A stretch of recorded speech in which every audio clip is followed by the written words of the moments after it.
Me to stop, just so I know. Okay, so I'm going to engage with you. I'm super excited to be here today, mostly because, not just because it's Stanford, but because I came in and I saw the youth organizers. And that's my background. And I am no longer a young person. I actually have an 18-year-old daughter in college. I know. I was a teen mom, and so that actually builds into some of my story. But what I want to do today is actually talk to you about three particular what I call micro interventions around violence prevention that I've been lucky enough to be a part of. And I want to talk about those modalities. I want to talk about how we have been successful and yet and celebrated, and at the same time how there's so much more work to do. So I'm from San Francisco, California, which is about 45 minutes from Stanford. And I'm also from a community, an African-American community, historically African-American community in San Francisco. When we say historically African-American, and especially in California, that means Black folks came over here in mass from southern United States during World War II. So there's only about 3 generations, or 4 generations at best, of African Americans living in San Francisco who were actually born there. My dad was born in San Francisco, but his grandparents and his parents were born in Louisiana. The workflow in the 1940s really pushed low-wage workers who were either working in hotel, hospitality, and or putting literally bombs on ships. So that's a little precursor so you can understand this amazing and illustrious city, but with a very, very poor and underclass African-American population. I come from that population. Both my parents and folks in my communities deeply suffered from poverty. Crack cocaine proliferated in the 1980s. At the same time, during that time, we also saw the emergence of a horrible and now failed war on drugs. Important because as we think about Brazil, and I want to talk about how I know about some Brazil, some of the organizers that I've worked with over the years, we've gone to learn from Brazilian youth organizers. So I'm super humbled and really nervous because I know some of the amazing work that's going on there. But I digress. In 1995, and I always go from the personal and political to the political, and I left high school.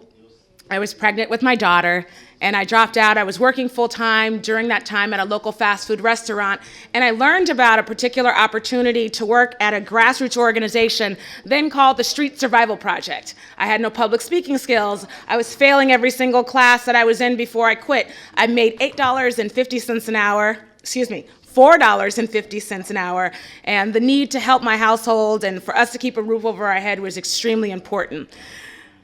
I got an opportunity soon after I learned by another young woman that I had grown up with, was homeless with, to be a paid youth organizer who would then go onto the streets in an area called the Tenderloin, the Western Addition where I'm from. These are sub-areas in San Francisco and in Hunters Point, and work with young women and girls like myself who had been involved in our juvenile justice system. And those young women who were also involved in the underground sex trade. During that time in San Francisco and all over the country, HIV had proliferated as well, not just crack cocaine. In the beginning of mass incarceration, we began to see HIV spawning into African American and Latino communities, and the seroconversion rate, meaning people going from negative to positive, was off the charts, especially with young sex workers and street kids. Knowing that young people were involved deeply in survival sex. And while I had not been on the streets participating in survival sex or being trafficked, I did make money outside of my paid work at Taco Bell by stealing clothes and reselling them. And so by the time I was 16, I had a pretty lengthy juvenile record and had spent time on probation. So learning about this job where I could go out onto the streets with other young women after being trained with my buddies, making double the amount that I made at a local Taco Bell, allowed me the opportunity to do 2 things. One, go back and complete high school, because the economic feasibility of me going to school and being poor and having parents who were struggling didn't make sense in a San Francisco economy that was going crazy at that time. So I was making double what I was making, and I'll talk about how we were able to do that in a second.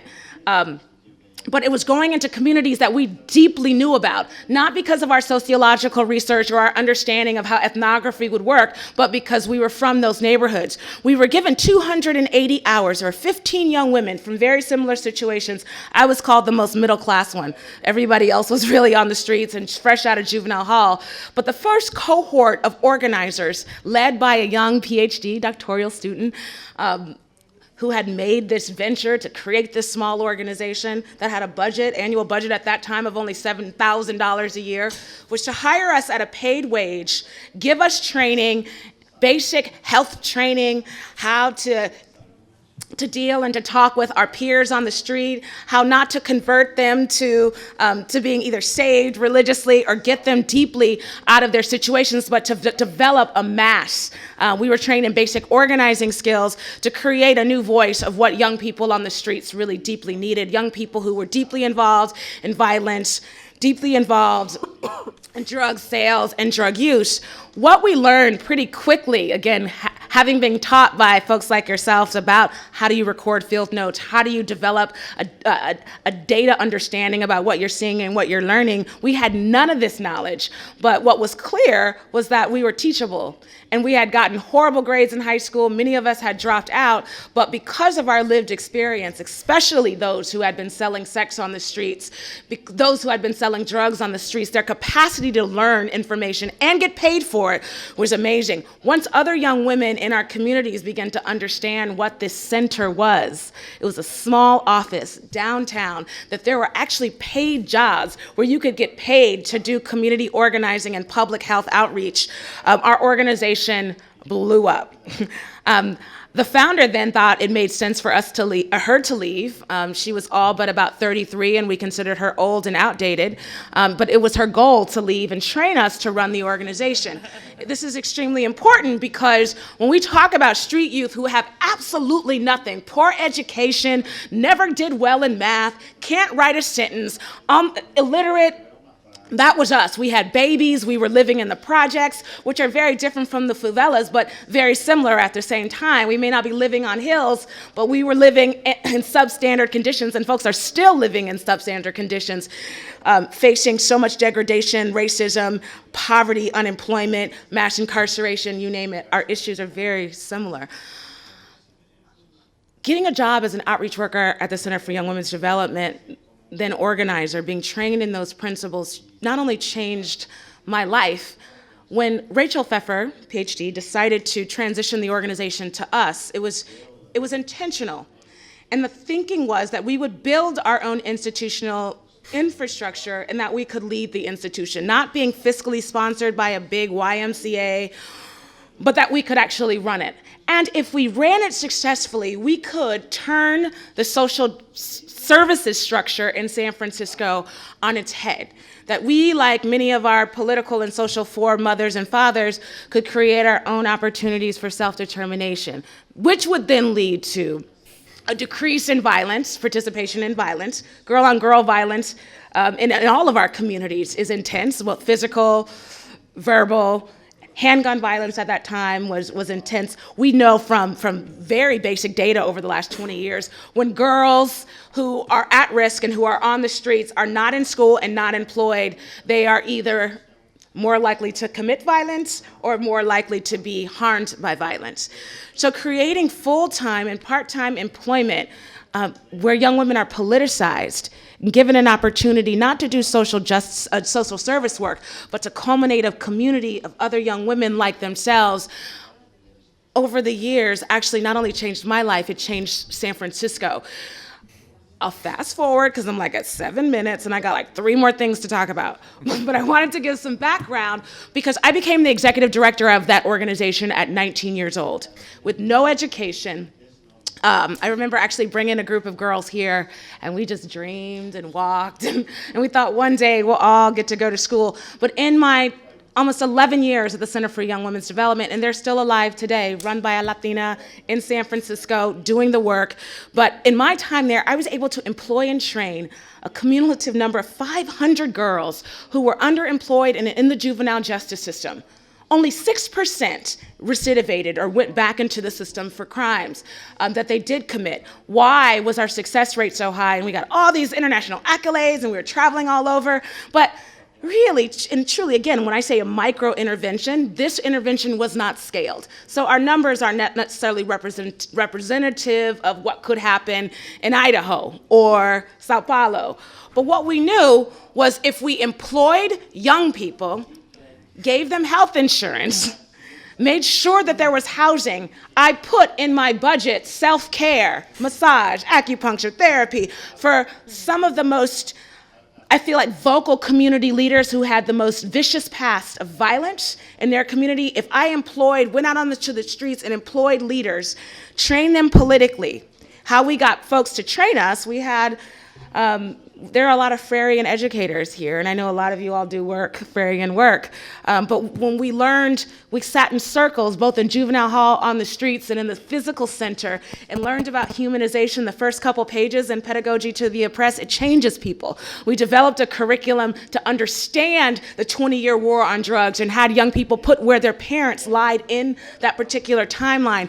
We believe that if you could politicize a young person and have them understand their social, political, economic, and spiritual, did I say historical? Add that one on too. Underpinnings of why their families were in the situations that they were in and why that they were making the choices that they were making and why they were in danger and why the permanency of poverty was so robust, you begin to make different choices, but only if you have a very clear option. When we started to train young people and having them understand that if they went to prison or jail, that they would literally be giving the system $60,000 to work with every single year to incarcerate them. And then when we asked them, well, do you want to fight against these systems and change them fundamentally locally, in my time there, we were able to employ 500 folks. We won 3 fundamental campaigns in our juvenile justice system, everything from ensuring young women who were incarcerated, especially for violent crimes and who were pregnant, had an opportunity to see their children after birth and had the opportunity for their children to receive breast milk. One of the campaigns I'm super proud of because it was led by LGBTQ youth, mostly young women that we spawned and won to make sure that all juvenile halls in our local prisons within the Bay Area, starting with San Francisco, San Jose, and Alameda County, we ensured that young people who were locked up weren't being discriminated based on the fact that they identified as LGBTQ by instituting new anti-discrimination practices. I'm also really excited, and I look back, and we were so young and fierce. We knew that young mothers who were on the streets and who were involved in sex work and prostitution and incarcerated, there was no Bill of Rights for young mothers who were institutionalized basically for economic crime. So we got San Francisco, the Commission on the Status of Women, and in our juvenile hall to adopt that Bill of Rights, everything from young women being able to see their children to young women not being incarcerated while giving birth, and that list goes on and on. I'm talking really fast because I'm trying to get it all out. Then I was the executive director for 11 years, and I raised millions of dollars for that work. We expanded, and we quadrupled our budget. I still had no college education. And like today, we spent a lot of time sharing our stories and our modalities with other youth groups from around the world and from around the country.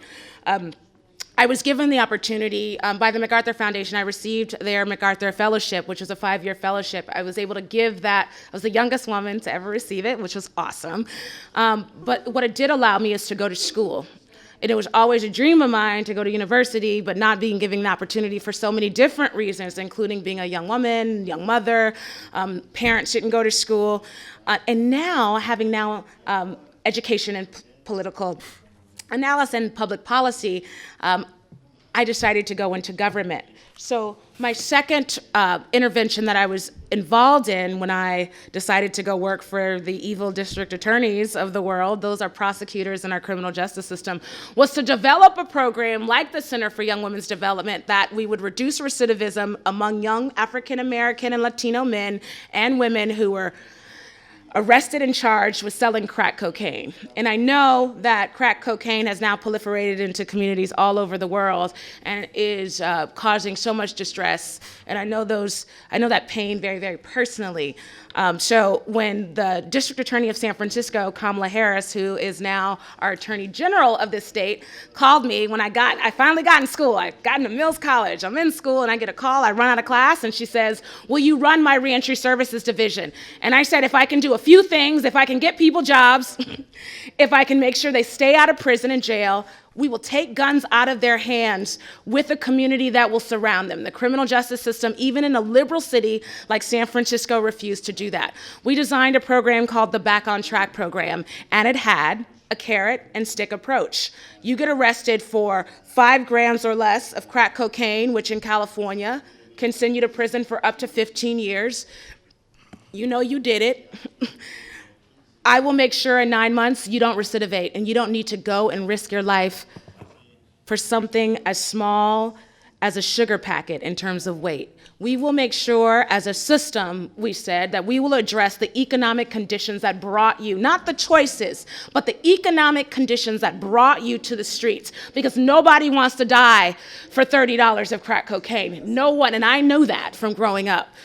So what we were able to do was design a program not only with the courts, but with the director of the Chamber of Commerce, with the directors of our labor unions, and having an elected district attorney who was also an African-American woman, Asian-American woman, use the phone power and political will to get people to the table to say, we will do this.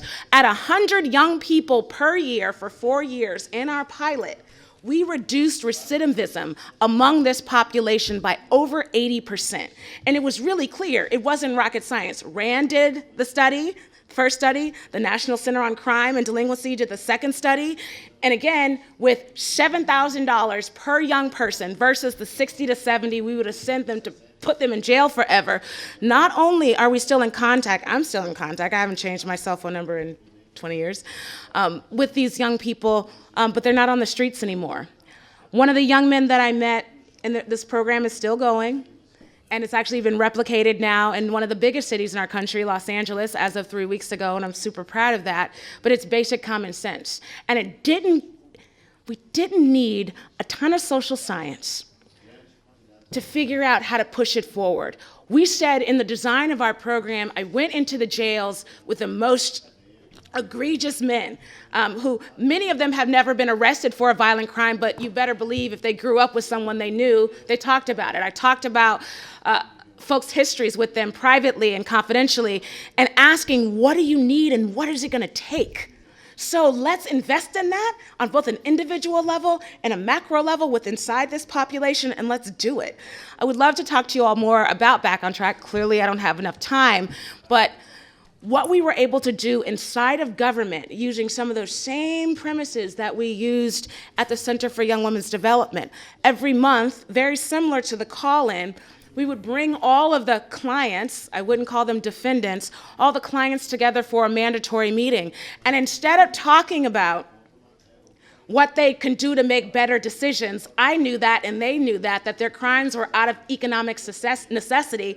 One of the young men once told me, his name was Baba, he said, Lateefah, when I'm out on the streets and I'm just trying to make money for my rent in the most expensive city in the country, and I'm just trying to sell a little dope just to eat, do you not think I'm not gonna have a gun? Because I was like, no violent men in my program. I only want the easy people. And he was the one who was very clear with me. Anyone out here risking their lives to eat, they have to be able to protect themselves. He said, they're like vultures out here. I'm 19 years old. These men will take everything I have and kill me. So of course I have a gun. It was then that I understood the urgency of what we were doing, that developing a program for nonviolent felony offenders, quote unquote, was not good enough, that we had to go deeper, acknowledging what young people face on the streets, very similar to the street kids in some of the larger cities in Brazil face.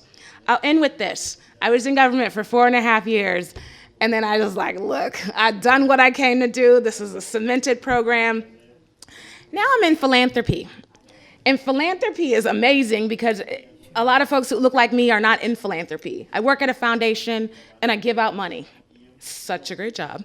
And in that, what I've come to understand, and I believe deeply because I've been involved now with youth organizing and youth-led initiatives for 20 years, even though I'm no longer a young person, I have seen the deep fundamental changes that young leaders can make. So most of my grant making is now focused on supporting activist organizations led by young people that no one wants to or has the courage to fund.